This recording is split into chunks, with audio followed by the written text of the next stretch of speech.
Today's adventure brings us not to a trailhead, but to a boat launch. We are at Massabesic Lake, and we are doing island hopping today, along with some geocaching. There are two main parts of the lake. Right now we're on the Auburn side. We're gonna go hit two of the islands over here, and then we'll go under that bridge that we showed you at the beginning and go hit the other islands. They have the markers in the water, letting boaters know where the rocks are. The reason Cheryl and I have kayaks is we bought a boat, 21-foot Stingray, I believe it was, and we brought it down here. They took the markers out, lowered the water, didn't say anything at the boat launch. I did $4,000 worth of damage to my boat. Yeah, I believe they leave the markers in now. I hit rocks now in the kayak, I just bounce off them and continue to go. Costs me nothing. All right, let's go check out this lake. So the other reason that we're doing the Auburn side first is, as you can see, this is kind of wide open. You got a lot of the motorized boats here, and a lot of sailboats too. But we figured being this early in the morning, we wouldn't run into too many of them. So far we've been lucky. We're approaching a peninsula now out in the lake, known as Battery Point. You can see it's surrounded by a wall. You can see the pillar. I believe there was another one on the other side of these stairs. Over time it's, well, fallen into the lake, as you can tell, along with the rest of the wall on this side of the peninsula. Now on the other side, both pillars are still standing, but you can see the one on the left, it's not looking so good. It's gonna fall into the lake pretty soon too, I would imagine. So you may be asking why there are two sets of stairs going up to a peninsula that nothing is on.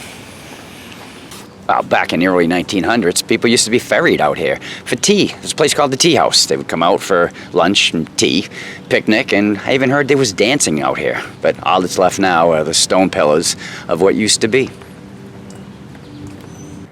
All right, so from Battery Point, I tried doing this in the water, but boats kept going by. If you're coming down Route 28, before you get to the circle, the rotary, on your right-hand side, you'll see where all the sailboats are moored. A little closer. And then if I go to the right, trying to go slow. Hey, look, there's a guy driving his truck. We'll come across to where the park area is. All right, now the fun part. Now I got to get back into my kayak without touching the water with any part of my body, because this is the Manchester drinking water supply. So, putting the camera away because I know I can't do it and film at the same time. I believe those to be the Massabesic ledges. We have hiked out to those, climbed up on them. Coming up to our first island, this will be Loon Island. All right, so they obviously had something that used to tie down here. The only history I could find on this island was that Chief Passaconaway was killed out on the lake trying to get to this island. He was out in his canoe, he was on his way here, and a thunderstorm suddenly came and lightning hit the canoe. The canoe and the chief were instantly disintegrated. He was coming out here because he had memories of this from when he was a child. Now, if you go out to Wikipedia, you'll find this same story. But if you take the hyperlink for Passaconaway, you'll see that his body is buried in a cave somewhere in Maine. So, I can only tell you what I found. Let's go explore the island. It's called Loon Island. We've seen loons around it, but there's none on it. Just another shot of the island from the other side. In case anyone's wondering, no, we didn't see the skipper or Gilligan. Quick question, Ginger or Marianne? Marianne. Heck of a view from out here. School is in session. So here we are at our second island called Picnic Island. They should have called this Loon Island and not the other one. There are birds on there. I'm not seeing the loons though. So for Picnic Island, Cheryl and I just touched a rock with our hand. We're calling it done. There's a lot of birds flying in and out. So I know there's nesting going on in there. Well, the signs say it too. So we're not going to bother them. We're going to move on.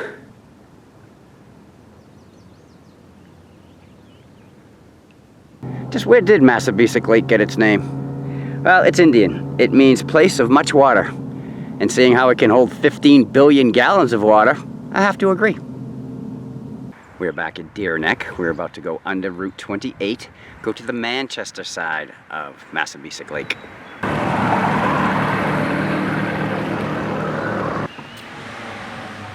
Hopefully we're going to clear these rocks. Alright, we're on the other side. Okay, we found our first geocache of the day. This is the Howl. And yes, this can be found by kayak also. I mean, you gotta get out of the kayak to come find it, but it's pretty close to the lake. So we're gonna do what we do and then get back on the water. Sitting here waiting on a loon. Every time we pull the camera out, he goes under. There's our loon. Bye, loon. Second cache of the day. We were able to find it within 300 feet from the water. Cheryl's staying with the kayak, so I came in to get this one. It is called Fishing Derby. Do what we do, get back on the water.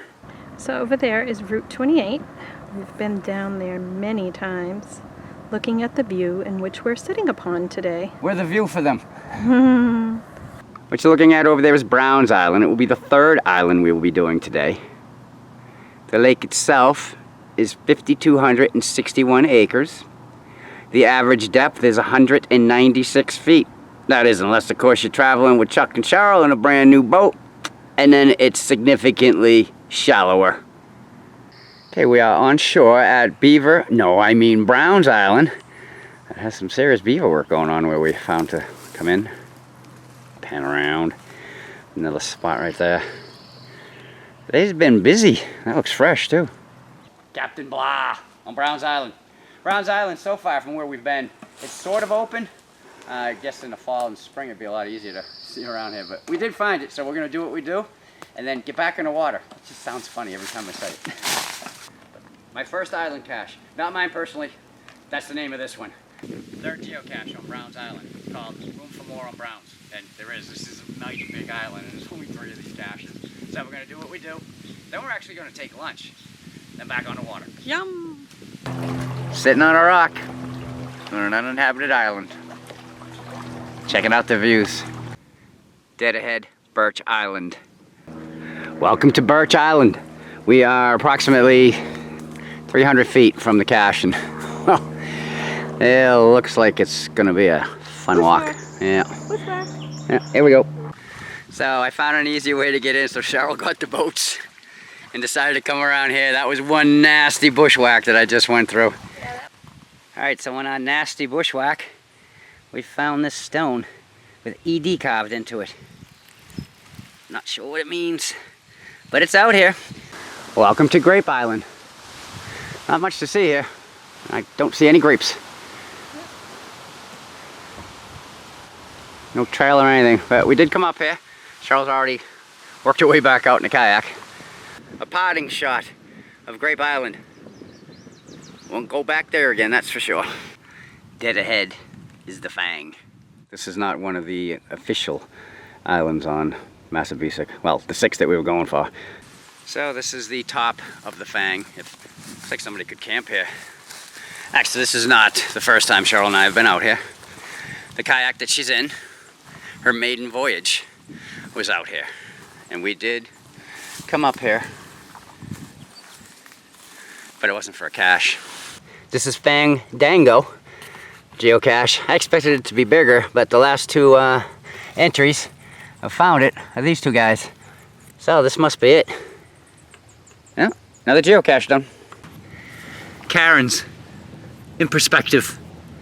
We are on Browns Island once again. We saw those Karens and, well, just could not resist coming to see what they were. But as I walk down to the shore, hold please. Not only does somebody build Karens, they built a don't worry, be happy, smiley right in the water. Alright, so last time we were out here, we went out to the Bowie. We went out to it to try and see what it said. Speedboat came out of nowhere, headed straight for us. So we were afraid of being capsized, so we headed to the side. Speedboat stopped, turned around and left. So obviously they must have monitors along here. From the best we can figure, you can't go over there because they were along, the whole area is marked off. Which means right directly across from us is Fletcher Island. So we're not going to be able to take you there. But that's where it is. It's on the other side of those. All right, well, we couldn't give you Fletcher Island, but we did give you 6 islands because of the Fang. So we've given you a pretty good tour of this lake. And there's really not much else to say. We're a little sunburned. We're a little tired. So until our next adventure. The end. The end.